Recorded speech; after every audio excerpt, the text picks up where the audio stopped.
Di SMA, ada satu pertanyaan yang selalu datang berulang. Kamu mau kuliah di mana? Mungkin hal ini terdengar biasa, tapi bagi sebagian dari kita, itu jadi awal dari tekanan. Dibandingkan, didorong, bahkan dipaksa memilih sebelum benar-benar tahu apa yang kita mau. Ini bukan soal ranking atau juara. Ini soal keberanian mengenal diri, soal punya suara di tengah ekspektasi yang seringkali terlalu keras. Dan hari ini, kita akan menyaksikan kisah Aurel, seorang siswi kelas 12 yang dikenal cerdas, aktif, dan berprestasi. Tapi di balik senyumnya, ia menyimpan kebingungan. Mamanya ingin dia jadi dokter, teman-temannya ingin dia masuk ke jurusan lain, tapi hatinya sendiri ia ingin jadi seorang guru. Aurel mungkin terlihat kuat, tapi dalam hati ia goyah. Ia ingin memilih jalannya sendiri, tapi takut mengecewakan. Dan di titik itulah muncul pertanyaan yang mungkin juga pernah muncul di hati kita semua. Ini hidupku, boleh aku yang pilih? Kisah Aurel bukan hanya menjadi miliknya.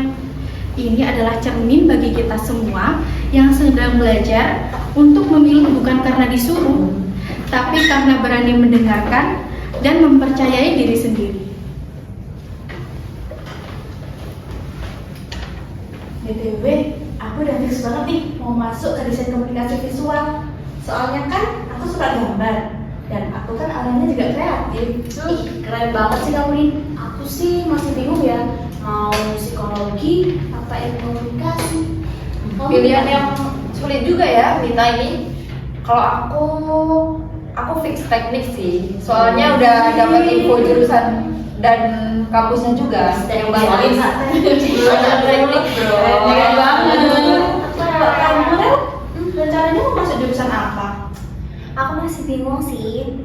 Tapi mama aku pengennya aku masuk kedokteran. Tapi aku ngerasa aku nggak bisa deh. Dan aku nggak minat masuk di kedokteran. Berat juga ya kalau kedokteran. Rel, kalau kamu mau, kita bisa masuk di kafe bareng tau. Kan pastinya seru tuh. Kalian sekarang juga banyak kok kampus yang buka jurusan di kafe. Kamu mah enak udah fix pilihannya. Sementara aku masih terombang sana sini. Aku masih bingung. Mama aku pengennya aku di A. Kalian ngarahin aku di B. Sementara aku maunya di C. Tapi ada di balik hidupnya kamu itu, pilihan yang senior itu, pilihannya tetap ada di tangan kamu tahu. Bukan kita yang milih, jadi juga bukan mama kamu. Pilihan ada di tangan kamu tahu. Iya sih, tapi aku tuh mikirnya kayak selalu negatif. Aku tuh mikir kalau misalnya aku ambil keputusan sendiri tuh bakal salah langkah. Tapi bukannya kamu sukanya ngajar ya? Soalnya dulu kalau nggak salah tuh kamu pernah bilang nih, kamu pengen masuk ke jurusan apa ya? Pendidikan bahasa Inggris, iya nggak sih? Oh iya juga. Itu gimana? Katanya sih kalau kata mamaku jurusan pendidikan tuh nggak realistis. Gak realistis gimana maksudnya? Gak tahu deh. Pokoknya orang tuh selalu ngejar aku buat masuk kedokteran biar sama kayak kakak. Rel, tapi ya serius deh, kamu tuh cocok banget tau masuk di kafe. Lihat nih, bentar, ini aku tunjukin ya. Tuh, kampusnya keren, kayak mahasiswanya keren-keren. Bisa bikin animasi, terus bisa bikin iklan, branding, apa aja. Itu kampus mana sih? Ini UM sih yang aku tunjukin, tapi masih banyak yang lain kok. Tapi di kafe tugasnya berat banget gak sih? Dan numpuk gitu. Iya, tugasnya banyak, berat. Tapi kan seru, dan itu sesuai sama passion kita loh. Kan kamu juga suka gambar tuh, gak kayak jurusan yang cuma baca teori doang. Oh iya juga tentang gambar ya. Seingatku kemarin kamu habis menang lomba nggak sih, lomba desain apa gambar tuh yang tentang poster literasi? Oh iya. Oh iya, benar-benar. Nah, yang lomba poster itu. Rel, kamu bahkan pernah dapat nilai tertinggi tuh di mata pelajaran apa ya? Yang semester kemarin. Kalau nggak salah desain grafis digital nggak sih kamu tinggi itu? Kamu pikir kita lupa? Iya juga sih, tapi gimana ya? Aku lebih suka ngajar karena Entah kenapa aku kayak suka bantuin orang lain belajar gitu loh. Rel, dunia ini tuh ya butuh orang kreatif. Bayangin nih, kamu kerja di agensi besar, kemudian bikin campaign iklan, udah gajinya gede, kemudian kerjaannya asik, dan kamu tuh bisa berekspresi bebas. Masa kamu mau milih jadi guru? Tapi nggak bisa gitu dong, Din. Tapi kan hobi juga nggak bisa jadi patokan ya. Tapi kan dia udah ada bakat. Sekarang tanya gue, Aurel, minat nggak di bidang itu? Nah, Coba gimana, Rel? kamu juga nggak bisa maksa dia buat masuk ke jurusan kamu. Bisa aja hobi dia ini cuma sekedar hobi yang bisa dijadiin dia sebagai bakatnya dia aja. Kebalik deh. Bisa aja bakatnya dia itu dijadiin hobi dia gitu loh. Jadi nggak profesi utama dia. Ya iya sih, tapi kan sayang banget kalau bakatnya disia-siain. Kamu tuh masa mau masuk pendidikan sih? Kan kamu tuh udah punya bakat tuh. Nanti bakat kamu di desain sia-sia tahu. Ya nggak sia-sia juga sih kalau dibilang, kalau dipikir-pikir ya. Kalau dibilang sia-sia ya nggak sia-sia. Nggak ada yang sia-sia. Juga butuh kayak pengembangan perangkat pembelajaran, Nah. kan butuh di desain. Tapi tuh Aura tuh sayang banget kalau ngambil di kafe. Bayangin dia udah punya nilai tinggi, udah punya skill. Udah, tinggal apa lagi? Tinggal daftar Udah doang. sekarang dengerin orang ngomong dulu daripada kita terus yang ngomong. Nah, iya. Daripada kamu memaksa. Aurel gimana? Gimana ya? Sebenarnya aku sendiri juga suka desain. Cuman aku tuh merasa desain di bidang desain itu bukan hal yang bikin aku bahagia banget gitu loh. Dan aku tuh maunya, aku tuh hidup bukan karena bisa, tapi karena aku bener-bener mau gitu. Ya sih bener. Kalau gitu, mending kita beli cilak dulu ke traktir deh daripada musim-musim Jadi anak saya jadi semangat terus. Iya.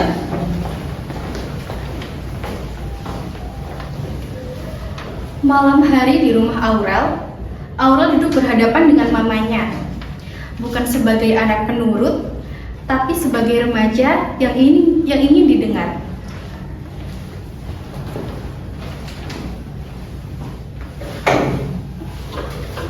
Udah, kamu belum tidur. Belum mah. Ini mama bawain minum buat kamu. Makasih. Sini deh. Ini bukannya brosur kampus UNER. Iya. Di situ ada kedokteran tahu. Di situ juga bagus, akreditasinya A. Kamu nggak mau masuk ke dokteran?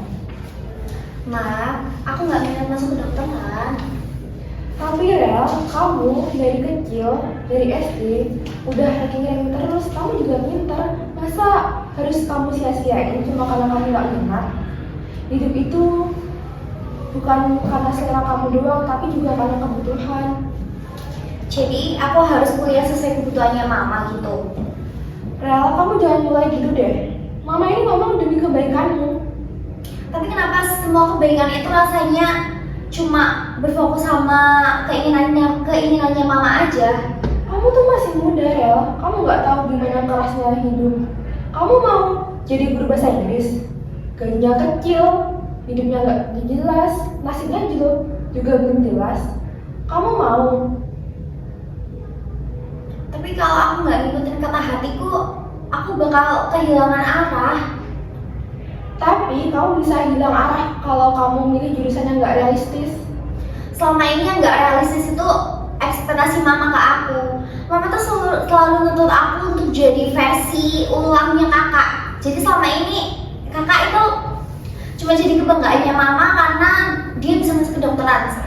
Dan sekarang mama minta aku juga buat masuk kedokteran biar kayak kakak. Karena kakak tuh tahu arah hidupnya nggak kayak kamu yang terus-terusan ngambek. Tapi aku bukan kakak, Ma. Aku tuh capek kalau jadi bayangannya dia terus. Aku tuh capek pura-pura kuat cuma biar bisa bikin mama bangga. Jadi menurut perjuangan mama ini nyukain kamu sia-sia? Enggak. Aku tuh nggak pernah minta buat disekolahin di kedokteran, Ma. Terus perjuangan mama ini menurut kamu salah gitu? Nggak salah, Ma. Cuman kalau aku nggak ngikutin kata hatiku, aku bakal kehilangan diriku sendiri. Tapi kamu juga bisa hancur kalau kamu milih jurusan yang salah. Aku rasa pilihanku nggak pernah salah, Ma. Mama tuh cuma takut kehilangan kamu, Rel. Mama selalu bilang kayak gitu, tapi selama ini juga Mama tetap memaksa aku buat jadi kayak kakak. Ya udah deh Rel, terserah kamu. Susah banget diomongin.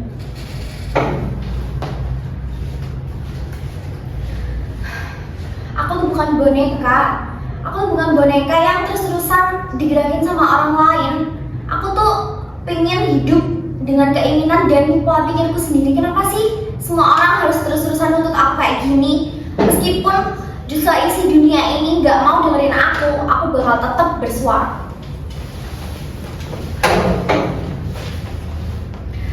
Keesokan harinya, Aurel datang ke ruang BK. Bukan lagi untuk sekedar curhat, tapi untuk jujur sepenuhnya. Di hadapan Bu Yusni, ia mulai merangkai keberanian untuk bercerita, untuk mengenali diri, dan untuk pelan-pelan berdamai dengan pilihannya sendiri.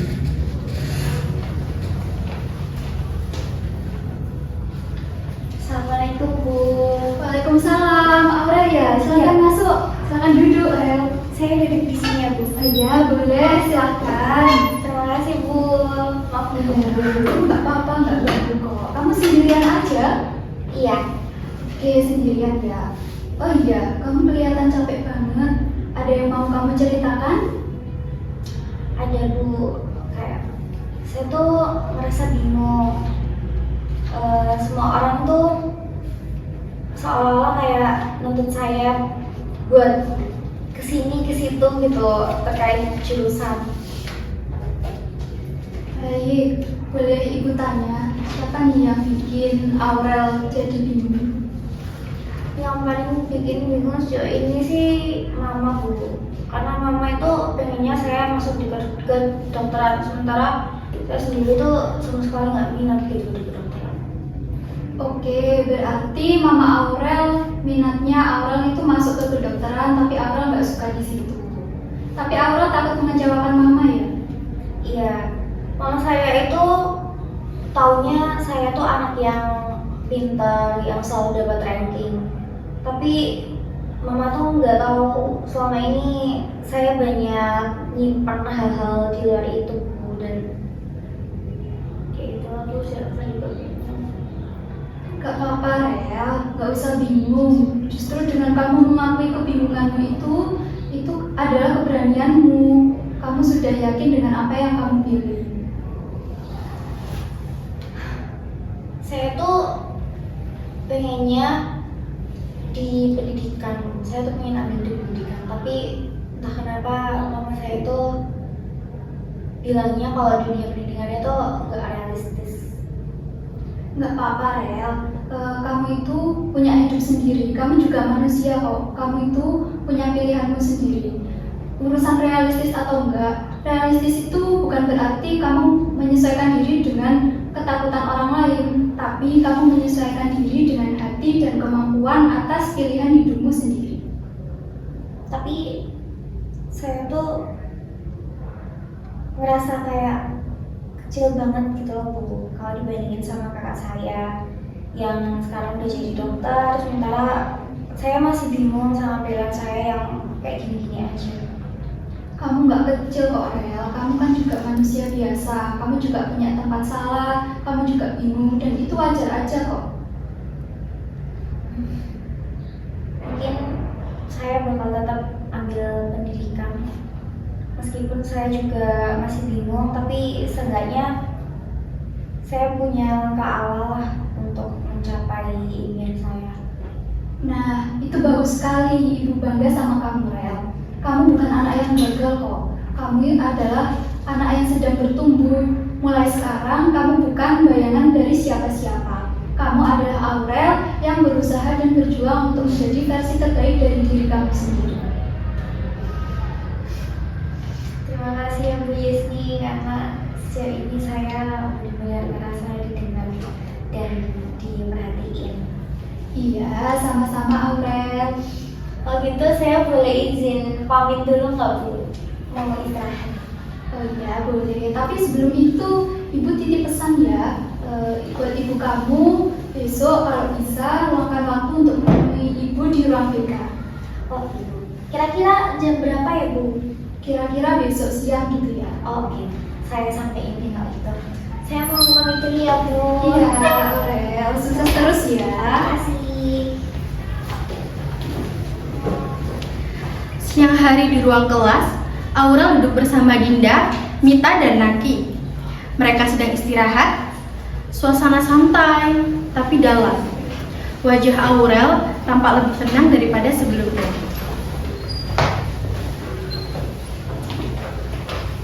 Rel, kamu tadi kemana? Kok tiba-tiba ngilang? Gak kasih kabar lagi. Oh iya, padahal kita pengen ngantin bareng. Aku tadi habis dari ruang BK ketemu Bu Yusni. Aku pengen ngobrol-ngobrol tanpa dijudge aja sih. Serius, kamu udah berani ke ruang Bu Yusni? Iya, dan itu keputusan terbaikku di minggu ini. Bu Yusni yang BK kan? Iya. Makanya pantesannya kelihatan beda banget, sampai lebih lega gitu. Terus ngomong-ngomong berarti udah ada jawabannya apa belum? Dan kamu belum jawabannya? Udah, dan aku tetap sama pilihanku sih di pendidikan bahasa Inggris. Karena aku ngerasa aku bisa tumbuh gitu di situ, dan aku benar-benar nemuin passionku ada di situ. Wow, keputusan yang banget. Keren banget. Keputusan itu kamu banget sih. Tapi kayak aku masih ngerasa bingung juga sih sama mamaku, karena kan mamaku kan tetap pengennya kedokteran sih. Terus tadi tuh Bu Yusni juga bilang ke aku kalau di sekolah ini besok mau Bu Yusni mau minta ketemu mama. Wow, ngapain? Aku nggak tahu sih, aku cuma takut kalau ada ngobrol yang aneh-aneh gitu loh. Enggak lah, kamu sana aja tuh paling cuma ngasih tahu pemahaman ke mama kamu juga kalau kamu tuh pilihnya gimana, gitu nggak sih kayaknya? Bisa jadi. Jadi itu karena kamu kan juga ngambil keputusan yang berani banget ya. Kamu awalnya kamu mau ke kedokteran, terus akhirnya kamu memutuskan untuk tetap di pendidikan. Itu kan nggak mudah melawan ekspektasi orang tua gitu. Bener banget. Terlepas dari itu semua, Rel, aku tuh sebangga itu tau sama kamu. Soalnya kamu Sebangga udah itu. soalnya kamu minta doang kok. Iya, sebangga itu Rel. Kamu tuh soalnya udah bisa berani buat nggak pura-pura kuat lagi gitu. Terus kamu juga berani buat ngakuin kalau kamu tuh masih bingung, dan kamu cari pertolongan ke Bu Yusni, dan itu kayak kita dulu nggak gitu. Oh iya, benar. Nggak salah sih, ya kan? Iya. Sebangga banget. Dulu aku mikirnya kalau semua masalah dan semua hal itu pasti ada jawabannya. Tapi sekarang aku mulai nyadar sih kalau nggak semua masalah atau semua hal itu butuh jawaban. Beberapa itu emang harus dijalani aja.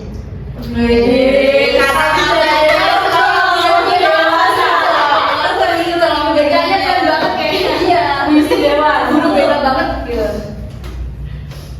Ya, aku juga cuma berhenti nyalain diriku sendiri aja sih, dan mulai berusaha buat nerima versi diriku yang sekarang. Oke. Bagus banget nih. Jangan terbuka gitu dong. Kan udah lega nih. Gimana nih kalau kita ngantin lagi nih?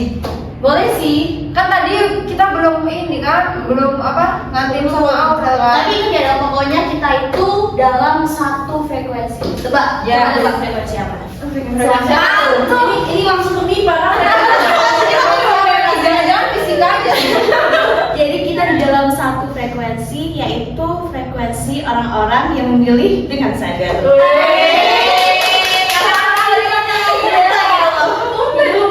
Beda, kalau gitu kita langsung kantin ya. Iya. Iya. Udah pada lapar kan? Bawa aja nggak sih bukunya? Iya, ntar dicuri. Nggak ada usaha gue curi. Nah, keesokan harinya, Bu Yusni memanggil Mama Aurel ke ruang BK. Di sana, terjadi percakapan antara dua orang dewasa dengan pandangan yang berbeda-beda tentang pendidikan, masa depan, dan bagaimana seharusnya mendukung pilihan anak. Assalamualaikum, permisi Bu, saya ibunya Aurel. Oh iya, waalaikumsalam, ibunya Aurel ya. Silakan duduk Bu. Makasih ya, Bu. Katanya kemarin Aurel sempat kesini. Oh Aurel, iya kemarin sempat kesini. Kami berbincang sedikit saja. Terus saya dengar dia mau ambil jurusan pendidikan bahasa Inggris. Dan ibu dukung hal itu. Saya bukannya mendikte Aura, Bu, tapi saya cuma mendampingi dia supaya dia bisa menemukan suaranya sendiri. Tapi saya ibunya loh, saya tahu gimana kerasnya hidup. Mau jadi guru zaman sekarang, emang bisa bikin hidup dia terjamin. Gini ya Bu, masa depan seorang anak itu tidak ditentukan oleh pilihan jurusannya, tapi juga ditentukan oleh keberanian atas pilihannya sendiri. Ya itu kalau menurut teori ya Bu. Tapi saya ini ibunya gitu, saya lebih tahu gimana Aurel itu kayak apa. Terus saya juga nggak mau anak saya nanti salah langkah, terombang-ambing jalan, dan bahkan nyesel seumur itu cuma karena ikutin kata hati doang. Dan saya percaya Aura sepertinya tidak begitu sering berbicara dari hatinya, karena tiap kali dia ingin jujur, yang dia lihat itu selalu perbandingan, bayangan dari kakaknya, ekspektasi dari ibunya, kayak gitu. Saya nggak pernah melarang dia untuk bermimpi, Bu. Ibu memang tidak melarangnya untuk bermimpi, tapi ibu juga tidak mendengarkan Aurel, dan itu adalah hal yang menyakitkan bagi anak seusianya saat ini. Saya cuma pengen Aurel hidup yang aman. Buat apa hidup yang aman kalau dia nantinya bisa kehilangan dirinya sendiri? Tapi dia itu masih muda, Bu. Dia tuh belum tahu apa-apa. Betul, justru tapi masih muda itu dia bisa belajar untuk melatih tanggung jawabnya sendiri. Kalaupun nanti dia gagal, nggak apa-apa, itu gagal karena pilihannya sendiri, bukan karena hidup dari pilihan orang lain. Saya cuma takut kehilangan dia, Bu. Nggak apa-apa, ibu nggak usah takut. Anak menjauh itu bukan hanya karena pilihan jurusannya, Bu, tapi karena perasaan dari kedua orang tuanya yang tidak percaya akan kemampuan dirinya. Selama ini saya kira sudah memberikan Aurel kebebasan, tapi nyatanya malah bikin Aurel semakin tertekan, ya. Betul, anak itu bukan hanya ingin mendapatkan kebebasan tanpa arah, Bu, tapi anak juga ingin didampingi saat mereka memilih. Dan ibu masih bisa menjadi pendamping buat Aurel kok, menjadi pendamping yang terbaik mulai hari ini.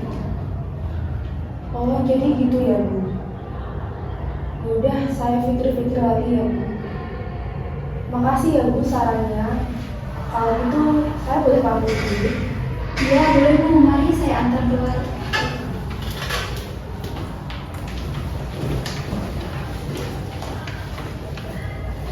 Sore itu di taman sekolah, Aurel duduk bersama teman-temannya. Setelah melewati banyak kebimbangan, ia akhirnya berani menyampaikan pilihannya. Bukan untuk meyakinkan orang lain, tapi untuk berdamai dengan dirinya sendiri. Dan di sanalah segalanya mulai berubah satu persatu. Mereka mulai saling mendengar. Mel, kamu tahu nggak? Semenjak yang kamu cerita tentang keputusan waktu itu, aku jadi mikir-mikir ulang tau. Soalnya aku tuh juga pernah kayak kamu, pernah cuma ikut-ikutan tren. Ya apa namanya? Istilahnya sekarang tuh FOMO. Ya maaf lupa. Iya deh, aku juga jadi mikir kayak gitu dari omongan kamu tadi ya. Tak pikir-pikir kita semua pernah ini gak sih, pernah merasa kebingungan gak sih, tapi kita nggak seberani Aurel buat ngakuin. Iya, makanya kamu sekarang udah berani buat ngakuin kalau kamu itu bingung dan kamu cari jalan keluarnya gitu. Nah kayak kita dulu. Ya, soalnya kayak gimana ya, kayak malu gitu. Tuh, malu soalnya orang udah pada tahu nih. Kita jalan kemana, kita nggak tahu sendiri kayak malu gitu. Itu siapa ya yang jalan sama dia sendiri? Tahu ya? Bukan teman aku. Bagus. Hai mama, ini mama aku. Kenalin ini teman-teman sekelas aku. Nanti Bu Yusra bisa ngomong dong. Gimana malah Bu Yusni kelewatan? Rel, tadi ibu dari Yusni orang-orang sebentar. Mama udah dengar cerita kamu dari Bu Yusni. Iya, Ma. Maafin mama ya, Rel. Karena selama ini mama cuma milih amannya aja tanpa dengerin kamu sama sekali. Aku juga minta maaf ya, Ma, karena mungkin selama ini aku juga diem aja dan kesannya kayak melawan Mama gitu. Enggak kok, Rel. Sekarang kamu bebas milih jurusan kamu yang kamu suka, yang kamu minati. Apapun yang kamu pilih, Mama akan selalu di samping kamu.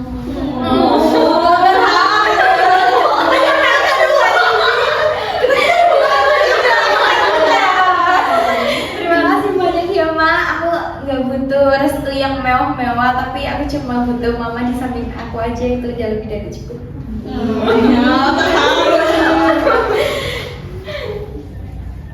Banyak orang tua bilang, terserah kamu, tapi lupa bahwa memilih itu bukan hanya soal kebebasan, tapi juga soal pendamping.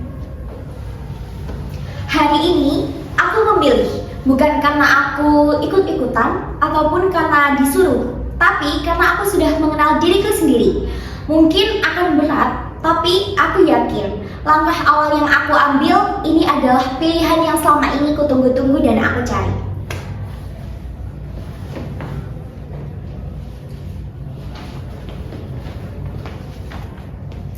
Hari ini mereka memilih, bukan karena disuruh, bukan karena takut tertinggal, tapi karena mereka mulai mengenal siapa diri mereka sendiri dan apa yang layak mereka perjuangkan. Memilih itu bukan soal benar dan salah, tapi tentang berani bertanggung jawab atas langkah mereka sendiri. Karena yang paling menyakitkan bukanlah saat pilihan kita gagal, melainkan saat kita menjalani hidup tanpa pernah memilih dengan sadar. Dan hari ini mereka telah menang, bukan karena juara, tapi karena mereka telah berdamai dengan harapan, dengan luka, dan dengan diri mereka sendiri tentunya. Inilah awal dari masa depan yang sebenarnya, karena ketika seseorang berani berkata, "Ini hidupku, aku boleh pilih." Dan disitulah kemenangan yang sesungguhnya dimulai. Sekian penampilan sosiodrama dari kami. Terima kasih.